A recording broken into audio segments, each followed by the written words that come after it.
How are you guys doing? Today is Thursday, May 26th, 2022.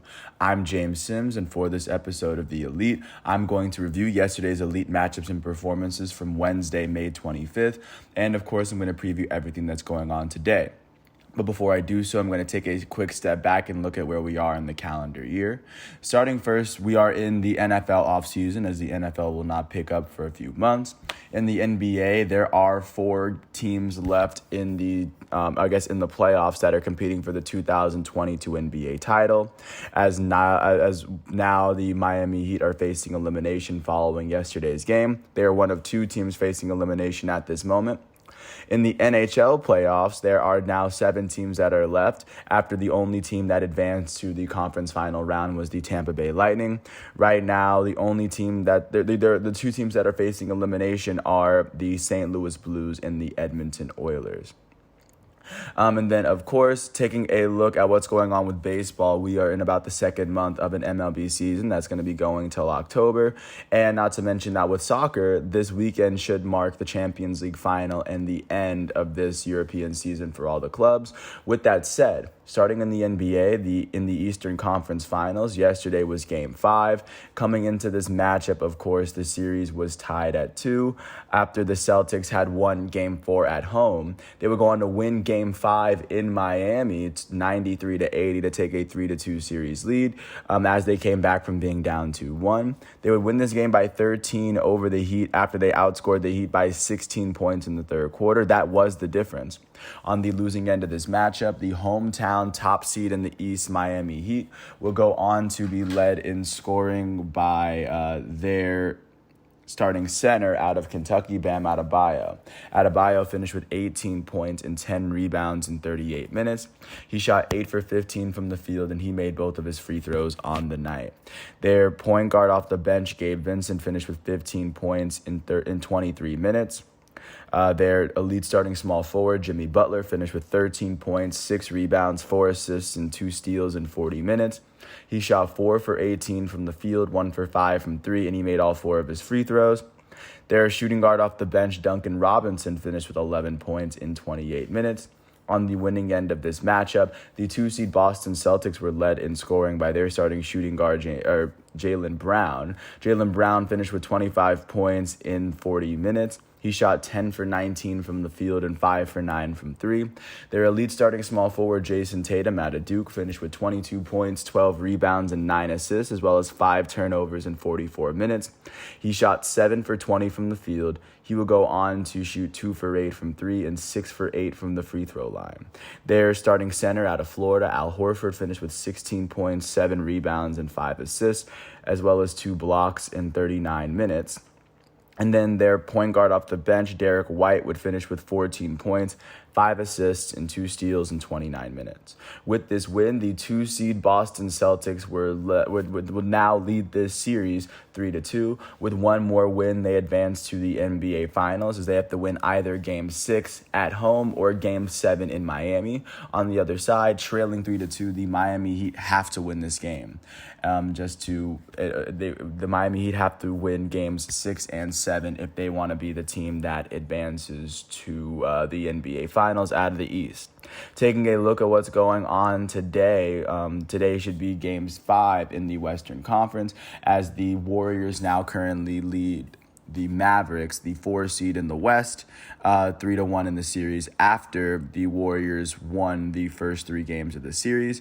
The Mavs, I guess, prevented the sweep in Game 4 by winning by 10. The Mavericks have to win Games 5, 6, and 7 if they want to make it to the finals. They're still available to do it. It's still likely, or I guess it's still possible to happen. And the Warriors have to win either one of those games to make it through, as a win here could eliminate the Dallas Mavericks and shorten the amount of teams in the NBA playoffs from 4 to 3. Taking a look at what happened in the Stanley Cup playoffs yesterday. Yesterday was Game 5 in the Central Divisional Final, as the top seed Colorado Avalanche hosted the 3-seed St. Louis Blues. The Avalanche came into the series with a 3-1 lead after winning Games 3 and 4 in St. Louis after they split the first 2 games. Game 5 would go in the way of the Blues, as the Blues would stay alive with a overtime goal win, by the way. After the Colorado Avalanche scored the first 3 goals of the game, the Blues would tie it up at 3 in the third period. Nathan MacKinnon would put the Colorado Avalanche up with about 2.5 minutes left. The St. Louis Blues would get a goal from Robert Thomas in the last minute. And then in overtime, it would be a goal from Tyler Bozak to put them ahead, give them their first lead of the game, and give them their second win of the series. The first star of the game went to Colorado center Nathan MacKinnon, as he had 3 goals and an assist. Of course, playoff hat tricks are always amazing, and he was a part of every single goal this game for the Avalanche. The second star of the game went to St. Louis's center Tyler Bozak, as he had a goal, the game-winning goal for St. Louis. The third star of the game went to St. Louis's center Robert Thomas, as he would finish with 2 goals, including the goal that would send them into overtime. With this win, the St. Louis Blues still trail the Avalanche 3-2 in the series, as they have to win Game 6 in St. Louis and Game 7 in Denver in order to make it to the Western Conference Finals. And of course, with this loss, the Avalanche are still leading 3-2. With a win in either Game 6 or Game 7, they can advance to the Western Conference Finals, where they face off against the winner of the Pacific Division, either the Calgary Flames or the Edmonton Oilers. So that was the lone playoff game that took place yesterday. Taking a look at what's going on today should be Game 5 in the Metropolitan Division, as the 1-seed Carolina Hurricanes are set to host the 2-seed New York Rangers. After the Hurricanes won the first 2 games in Carolina, the Rangers won Game 3 and Game 4 in New York. So now it's a best-of-3 series. Whoever wins 2 of the next 3 will be the team out of the Metropolitan Division to make it to the Eastern Conference Final. At 9:30 on ESPN, same network, the Calgary Flames, the number 1 seed in the Pacific Division, are set to host the 2 seed in the Pacific Division, the Edmonton Oilers, in the Scotiabank Saddledome. Right now, Edmonton leads this series 3-1 after Edmonton has won games 2, 3, and 4 in a row. The Calgary Flames have to win games 5, 6, and 7 if they want to make it through. Edmonton only has to win one of those games to be the team out of the Pacific Division to go to the Western Conference Finals and face off against either the Colorado Avalanche or the St. Louis Blues, as that matchup has not been decided. As right now, the only team that's facing elimination is the Calgary Flames. The amount of teams in the NHL Stanley Cup playoffs could go from 7 to 6 today. Taking a look at what's going on in the MLB, starting off in Pittsburgh, the Pirates hosted the Colorado Rockies. The Pirates would end up beating the Rockies 10-5 after the Rockies would build up a 5-2 lead in the 5th inning. The Pirates would tie the game in the bottom of the 5th off of a Jack Sawinski 3-run home run. They would take the lead off of an RBI single from Ben Gamel in the 7th. As after they were trailing 5-2, they would score 8 unanswered to end the game. On the losing end of this matchup, the Colorado Rockies saw the start go to their starting pitcher for the day, Ryan Feltner. Feltner would allow 2 earned runs off of 3 hits in the 5 innings he pitched. He struck out 7 batters and walked 2. The loss would go to the Rockies setup relief pitcher Justin Lawrence. He allowed 4 earned runs off of 3 hits in the 7 innings he pitched. He struck out 2 batters and walked 1. With this loss, he's 1-1. In the Rockies batting lineup, their center fielder Jonathan Daza went 2 for 5 with a run. Their first baseman CJ Cron went 2 for 5 with an RBI and 2 runs as he hit his 12th home run of the season. Their third baseman Ryan McMahon would end up going 2 for 3 with a run. Their right fielder Randall Grichuk went 2 for 4 with 3 RBIs and a run. And then the Colorado Rockies catcher for the day, Brian Serven, went 2 for 5 with an RBI. On the winning end of this matchup, the Pittsburgh Pirates were led out by their starting pitcher, Zach Thompson. He allowed 4 earned runs off of 7 hits in the 3 innings he pitched. He struck out 3 on the day. The win would go to the Pirates' second relief pitcher, Dylan Peters. He allowed no earned runs in .2 innings pitched as he finished off the 7th. He would walk a batter, and with his win, he's 4-2. In the Pirates batting lineup, their right fielder, Cal Mitchell, ended up going 2 for 5 with an RBI and a run. Their designated hitter, Ben Gamel, went 2 for 4 with 2 RBIs and a run. Their second baseman in this matchup, Josh Van Meter, ended up going 2 for 4 with 3 RBIs and a run. He hit his 3rd home run of the season. With this win, the Pittsburgh Pirates are now 18-25. That is currently the 4th. They're tied with the Cubs for the 3rd best record in the NL Central. They've won 4 of their last 10, and they now sit 9.5 games behind the division-leading Milwaukee Brewers.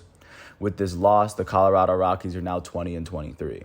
That is the worst record in the NL West, as they've lost 7 of their last 10.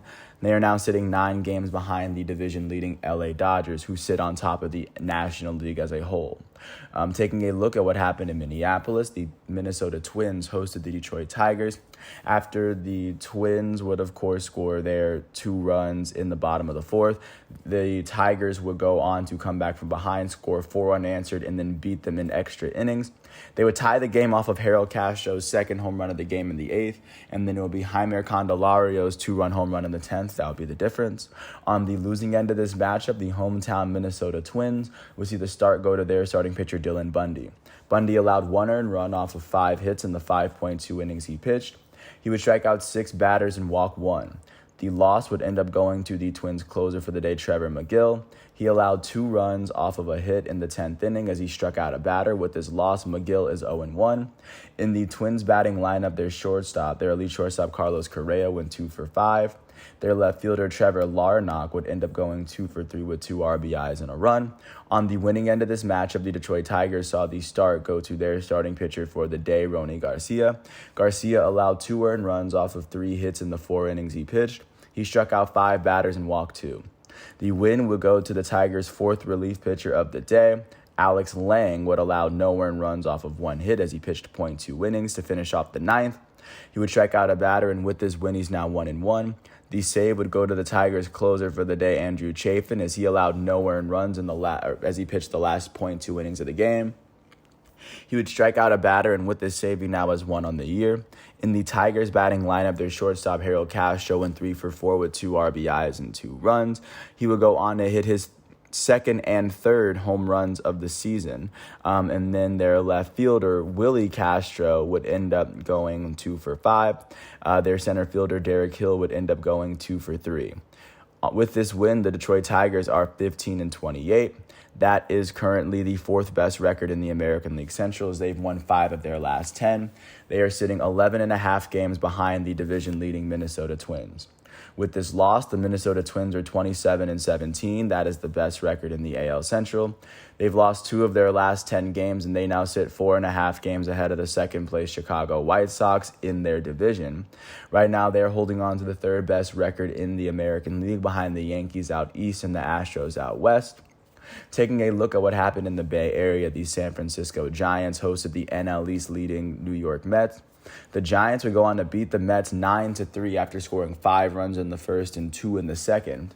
On the losing end of this matchup, the New York Mets would see the start and loss go to Thomas Szapucki. Szapucki would allow 9 earned runs off of 7 hits as he pitched 1.1 inning. He would strike out 2 batters and walk 3 before he was pulled in the second. With his loss, Szapucki is 0-1. In the Mets batting lineup, their elite shortstop Francisco Lindor went 2 for 4 with an RBI and a run. He hit his 8th home run of the season. On the winning end of this matchup, the hometown San Francisco Giants saw the win go to their starting pitcher Jacob Junis. He allowed 2 earned runs off of 3 hits in the 6 innings he pitched. He struck out 4 batters and walked 1. With this win, Junis is 2-1 on the season. In the Giants batting lineup, their first baseman Wilmer Flores would end up going 2 for 4 with an RBI and 2 runs. Their third baseman Evan Longoria would end up going 2 for 4 with 4 RBIs and 2 runs. He would hit his first 2 home runs of the season yesterday. With this win, the San Francisco Giants are 24-19. That is the 3rd best record in the National League West, as they've now won their last 2 games. They've only won 4 of their last 10, as they sit 5 games behind the division-leading LA Dodgers. With this loss, the New York Mets are 29-17. That is the best record in the NL East, and they are holding the 3rd best record in the National League as a whole, behind the Dodgers and the Padres. They've now lost their last 2 games, as they have lost 4 of their last 10. They sit 7 games ahead of the second-place World Series defending champs Atlanta Braves within the division. Taking a look at what happened in Washington, D.C., the Washington Nationals were able to 1-0 the L.A. Dodgers, as the lone run of the game came in the bottom of the 6th off of a RBI single from Cesar Hernandez. On the losing end of this matchup, the loss would go to the Dodgers starting pitcher Julio Urias. Urias would allow no earned runs off of 4 hits in the 6 innings he pitched. He struck out 3 batters and walked 3. With this loss, Urias is 3-4. In the Dodgers batting lineup, nobody on their team would finish with more than one hit. That'll be attributed to great pitching from the Nationals. The win would go to their starting pitcher, Erick Fedde.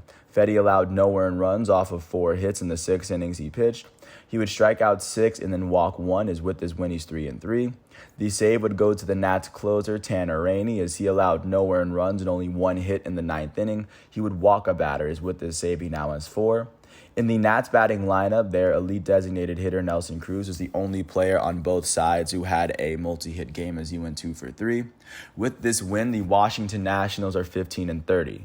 That is the worst record in the National League East. They are only one of 2 teams that has 30 losses at this point.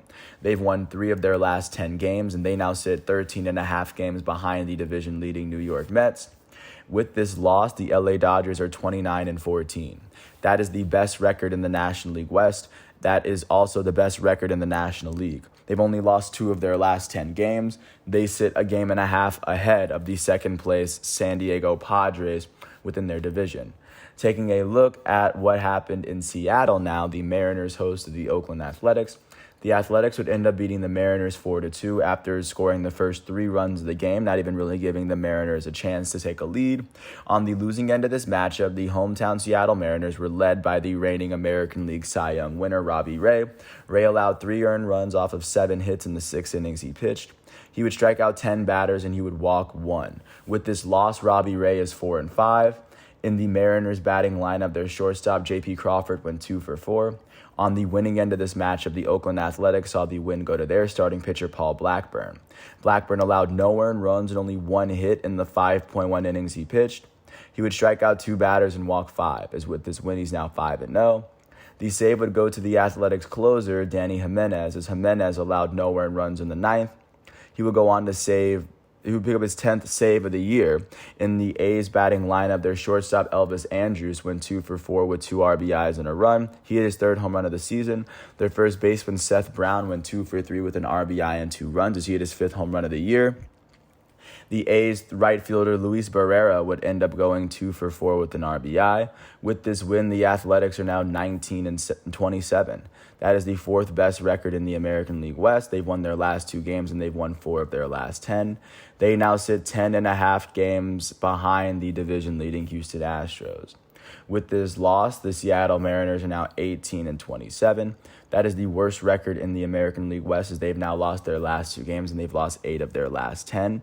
They now sit 11 games behind the Astros within their division. Taking a look at what went down in San Diego, the Padres would host the Brewers. The Brewers would beat the Padres 2-1, so now they are tied for the 2nd best record in the National League. After the Padres scored the first run, the Brewers would tie it in the top of the 7th with a Rowdy Tellez RBI double, and in the same inning, Tyrone Taylor's sac fly would give the Brewers the lead and eventually the win. On the losing end of this matchup, the hometown San Diego Padres saw the loss go to their elite starting pitcher, Yu Darvish. Darvish allowed 2 earned runs off of 3 hits in 6.2 innings pitched. He would strike out 7 batters and walk 2. With this loss, Darvish is 4-2. In the Padres batting lineup, nobody on their team had more than 1 hit. That would be attributed to great pitching from the Brewers. And on the Brewers side, the start went to Aaron Ashby. Ashby allowed 1 run off of 4 hits in the 5.2 innings he pitched. He struck out 5 batters and walked 3. The win would end up going to the Brewers' first relief pitcher, Luis Perdomo. Perdomo would allow no earned runs off of 1 hit as he finished the 6th, and he would pitch the entire 7th. With this win, he's 1-0. The save would go to the Brewers' elite closer, Devin Williams, as he allowed no earned runs and no hits in the 9th inning. He would pick up his 4th save of the year, and in the Brewers' batting lineup, their designated hitter and former National League MVP, Andrew McCutchen, went 2 for 3 with a run. With this win, the Milwaukee Brewers are now 28-16.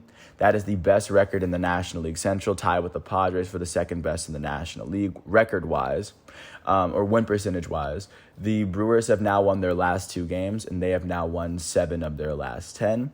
With this loss, the San Diego Padres are now 28-16. That is the 2nd best record in the National League West, as they now sit a game and a half behind the division-leading Dodgers. They've lost their last 2 games, and they've only lost 3 of their last 10. Taking a look at what happened in Cincinnati, the team holding the worst record in the MLB hosted the Chicago Cubs. They would end up beating the Cubs 4-3 after the Cubs scored the first 2 runs in the first. The Reds would take the lead in the bottom of the third off of a Joey Votto 2-run triple. And on the losing end of this matchup, the Chicago Cubs would see the loss go to their starting pitcher, Kyle Hendricks. Hendricks allowed 4 earned runs off of 5 hits in the 4 innings he pitched. He would strike out a batter and he would walk 1, and with this loss, Kyle Hendricks is 2-5. In the Cubs batting lineup, nobody on their team finished with more than 1 hit. But on the winning end of this matchup, on the home side, the win was given to Luis Castillo, the Reds starting pitcher. He allowed 2 earned runs off of 4 hits in the 5 innings he pitched as he struck out 6 batters and walked 1. With this win, he's now 1-2. The save would end up going to the Reds closer for the day, Hunter Strickland. Hunter Strickland would allow 1 earned run off of 1 hit in the 9 innings he pitched as he struck out a batter and even walked 1. With this save, he now has 1 on the year. In the Reds batting lineup, their left fielder Tommy Pham went 2 for 4 with an RBI and a run. Their first baseman Joey Votto went 2 for 3 with 3 RBIs and a run. Their shortstop Matt Reynolds would end up going 2 for 3. With this win, the Cincinnati Reds are now 13-30. That is the worst record in the NL Central as they've won 4 of their last 10. They now sit 14.5 games behind the division-leading Milwaukee Brewers, as they are one of 2 teams in the MLB that's at the 30-loss threshold. With this loss, the Cincinnati Reds the Chicago Cubs are now 18-25. They are tied with the Pittsburgh Pirates for the 3rd best record in the division, as they've now lost 5 of their last 10. They are now sitting 9.5 games behind the division-leading Milwaukee Brewers. Taking a look now at what happened in Tampa, the Rays hosted the Marlins from not that far away, but from a different league. The Rays would win 5-4 after scoring all 5 of their runs in the first inning. On the losing end of this matchup, the Miami Marlins would see the loss go to their starting pitcher, Cody Poteet. Poteet would allow 5 earned runs off of 4 hits in 3 innings pitched total. He would strike out a batter and walk 3. With this loss, Cody Poteet is 0-1. In the Marlins batting lineup, their third baseman, Brian Anderson, went 2 for 4 with 2 runs. He was the only player who had more than 1 hit on the day. With the win on the winning end of this matchup, the hometown Rays would see the win go to their starting pitcher, Drew Rasmussen. Rasmussen allowed 3 earned runs off of 6 hits in the 5 innings he pitched. He would strike out 7 and walk 2. With this win, he's 5-1. The save would go to the Rays closer, Colin Poche. He allowed 1 run off of 2 hits in the 9th inning as he struck out a batter and even walked 1. This is Poche's first save of the year. In the Rays batting lineup, their elite shortstop Wander Franco went 2 for 4 with an RBI and a run. And with this win, the Tampa Bay Rays are now 26-17. That is the 2nd best record in the American League East, as they've now won their last 2 games and they've won 6 of their last 10. They are trailing the division-leading New York Yankees by 4.5 games. With this loss, the Miami Marlins are now 18-24. That is the 4th best record in the National League East, as they've lost their last 2 games and they've lost 6 of their last 10. They now sit 9 games behind the division-leading New York Mets. Taking a look at what happened in the Bronx, the MLB-leading New York Yankees went on to host the Baltimore Orioles. They would win it 2-0, as both of their runs would come in the bottom of the 4th. On the losing end of this matchup, the hometown the road dog Baltimore Orioles would see the start go to Tyler Wells. Wells would pick up his 4th loss of the season as he allowed 2 earned runs off of 5 hits in the 5 innings he pitched. He struck out 2 yesterday. With his loss, Tyler Wells is 1-4. In the Orioles batting lineup, their catcher Adley Rutschman went 2 for 4. And on the winning end of this matchup, the hometown New York Yankees were led out by J.P. Sears. Sears allowed no earned runs off of 3 hits in the 5 innings he pitched as he struck out 5 and walked 2. With this win, J.P. Sears is 2-0. The save would go to the Yankees closer, Clay Holmes, as he allowed no earned runs off of 2 hits in the 9th inning as he struck out a batter. With this save, he now has 5. And in the Yankees batting lineup, their left fielder Miguel Andujar went 2 for 3 with an RBI. He was the only player with a multi-hit game on the Yankees. With this win, the Yankees are now 31-13. That is the best record in the American League East. It is the best record in the majors, as they are the only team who's won at least 70% of their games this year. They've now won their last 2. They've won 6 of their last 10, and they sit 4.5 games ahead of the second-place Rays within their division. With this loss, the Baltimore Orioles are 18-27. That is the worst record in the American League East. They have now lost their last 2 games. They've lost 6 of their last 10, and they now sit 13.5 games behind the Yankees, who sit on top of the division. Taking a look at what happened in Atlanta, the defending World Series champs hosted the Philadelphia Phillies. After the Phillies scored the first run of the game, the Atlanta Braves would go on to score 4 in the bottom of the second. But then after the Phillies would tie it up in the top of the 5th, the Braves would take the lead off of a wild pitch, and they would score 4 unanswered to end this game. They won it 8-4, like I just said. On the losing end of this matchup, the loss would go to the Phillies starting pitcher Ranger Suarez. Suarez allowed 5 earned runs off of 6 hits in the 4.1 innings he pitched. He struck out 4 and walked 4. With this loss, he's now 4-3. In the Phillies batting lineup, their third baseman Alec Bohm would end up going 2 for 5 with a run. Their elite designated hitter Bryce Harper went 4 for 5 with a run. Their second baseman Jean Segura went 2 for 5 with an RBI and a run. Their center fielder Odubel Herrera went 2 for 4 with 2 RBIs and a run. On the home side of this matchup, the Atlanta Braves saw the start go to Charlie Morton. Morton allowed 4 earned runs off of 9 hits in the 4.1 innings he pitched. He struck out 4 batters and walked 1. On the win to the Braves' first relief pitcher in this particular matchup, Spencer Strider. Strider allowed no earned runs and no hits in the 2.2 innings he pitched, as he struck out 5 and walked 2. With his win, he's 1-1. In the Braves batting lineup, their shortstop Dansby Swanson ended up going 4 for 5 with 2 RBIs and 2 runs, as they would go on to hit 6 home runs on the season. And their third baseman in this matchup, Austin Riley, went 2 for 4 with an RBI and a run. Their designated hitter, Orlando Arcia, would end up going 2 for 3 with an RBI and a run. With this win, the Atlanta Braves are now 21-23. That is the second best record in the National League East. They've won their last 2 games, and they've won 5 of their last 10. They are now sitting 7 games behind the New York Mets on top of the East. With this loss, the Philadelphia Phillies are 20-24. That is the second best record in the National League East, as they've now lost 7 of their last 10. They now sit 8 games behind the New York Mets in their division. Taking a look at what happened in Houston, the Astros hosted the Cleveland Guardians, as the Astros would end up beating the Guardians 2-1. They would score the first 2 runs of the game, not even giving the Guardians a chance to take the lead. On the losing end of this matchup, the Guardians would see the loss go to their starting pitcher, Cal Quantrill. Quantrill allowed 2 earned runs off of 6 hits in the 6 innings he pitched. He struck out 3 batters and walked 4. With this loss, Quantrill is 1-3. In the Guardians batting lineup, nobody on their team would finish with more than 1 hit. And on the winning end of this matchup, the hometown Astros would see the win go to Christian Javier, their starting pitcher. He allowed no earned runs and only 3 hits in 5.2 innings. He would strike out 9 batters and walk 1. And with this win, he's now 3-2. The save would end up going to the Astros closer for the day, Ryan Presley. He allowed no earned runs in the 9th inning as he struck out a batter. He picked up his 7th save of the year. Their first baseman, Yuli Gurriel, went 2 for 4. Their right fielder in this matchup, Jose Siri, would end up going 2 for 3 with a run. With this win, the Astros are 29-16. That is the best record in the American League West, as they've won their last 2 games and they've won 6 of their last 10. They are sitting 2 games ahead of the second place LA Angels in their division, as they hold the second best record in the American League, just below the Yankees. With this loss, the Guardians are 18-22. That is the third best record in the American League Central. They sit 7 games behind the division-leading Minnesota Twins, as they've lost their last 2 games and they've lost 7 of their last 10. Taking a look at what happened in Chicago, the White Sox hosted the Red Sox from Boston, and in the Battle of the Sox, the White Sox would win 3-1 after the Red Sox scored the first run of the game. After trailing 1-0, the Red Sox's only scoring play was a 3-run home run from Jake Burger in the bottom of the 5th. On the losing end of this matchup, the loss for the Red Sox went to Rich Hill. Rich Hill allowed 3 runs off of 2 hits in the 5 innings he pitched. He struck out a batter and he walked 1. With this loss, he's 1-2.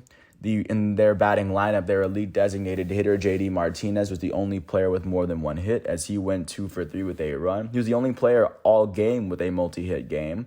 On the winning end of this matchup, the hometown White Sox saw the win go to their starting pitcher, Lucas Giolito. Giolito allowed 1 earned run off of 5 hits in the 6 innings he pitched. He struck out 7, and he would go on to walk 4.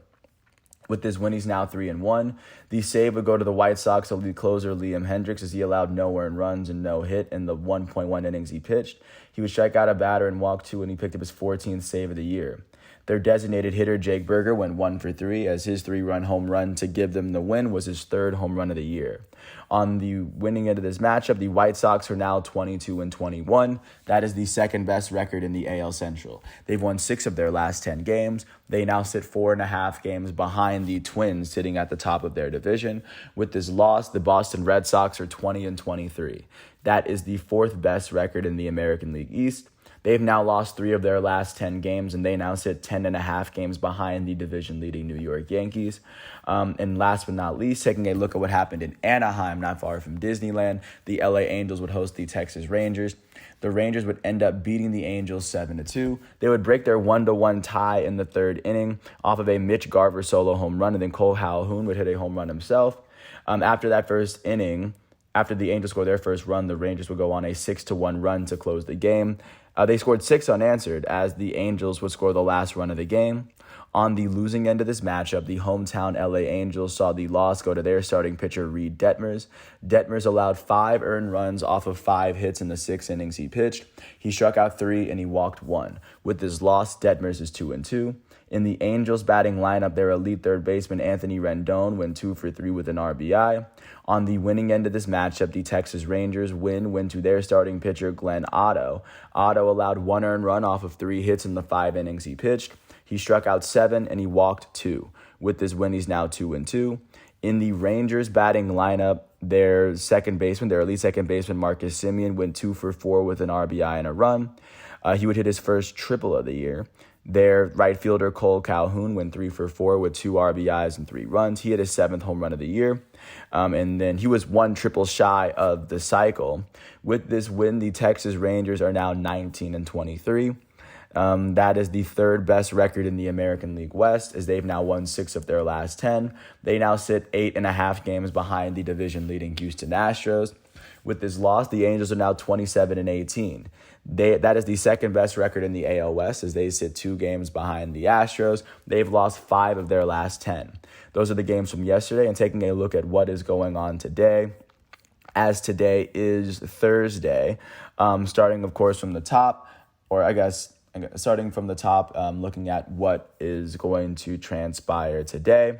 At 12:35, Hunter Green and the Cincinnati Reds are going to host the Chicago Cubs. At 6:40, the Tampa Bay Rays are set to host the AL leading New York Yankees, as the Yankees have the most wins in baseball right now. At 7:05, the Washington Nationals are set to host the Colorado Rockies in Nationals Park. At 7:10, the Detroit Tigers are set to host the Cleveland Guardians in Comerica Park, as Tarek Skubal is going to make his start for the Tigers. He enters this matchup with a 3-2 record, holding a 2.22 ERA at the moment. At 7:20 on ESPN Plus, the defending World Series champs Atlanta Braves, led out by Kyle Wright, are set to host the Philadelphia Phillies. Kyle Wright enters this matchup with a 4-2 record, holding a 2.49 ERA on the year. At 7:40, the Minnesota Twins are set to host the Kansas City Royals, as the Twins hold the best record in the division and the Royals hold the worst. At 7:45 in Busch Stadium, Adam Wainwright and the St. Louis Cardinals are set to host Eric Lauer in the Milwaukee Brewers. On the road side of this matchup, Lauer enters St. Louis with a 4-1 record, holding a 2.16 ERA. Adam Wainwright is set to take his home mound, holding a 5-3 record and a 2.87 ERA. At 8:10, it'll be a battle of the Sox, as Chicago is going to host Boston. At 9:38 in Angel Stadium, the Los Angeles Angels, led out by their elite starting pitcher out of Japan, Shohei Ohtani, are going to host the Toronto Blue Jays, led out by their elite starting pitcher from South Korea, Hyunjin Ryu. Ohtani enters his home matchup, taking his home mound with a 3-2 record, holding a 2.82 ERA. Hyunjin Ryu is going to enter Anaheim with a 1-0 record, holding a 6 flat ERA. At 9:40 on Chase Field, the Arizona Diamondbacks are set to host the Los Angeles Dodgers, who hold the best record in the National League, win percentage-wise. And then at 9:40 in the Oakland Coliseum, the Oakland Athletics are set to host the Texas Rangers, as Martin Perez is going to make his start for the Rangers. Perez is going to enter this matchup with a 3-2 record, holding a 1.64 ERA.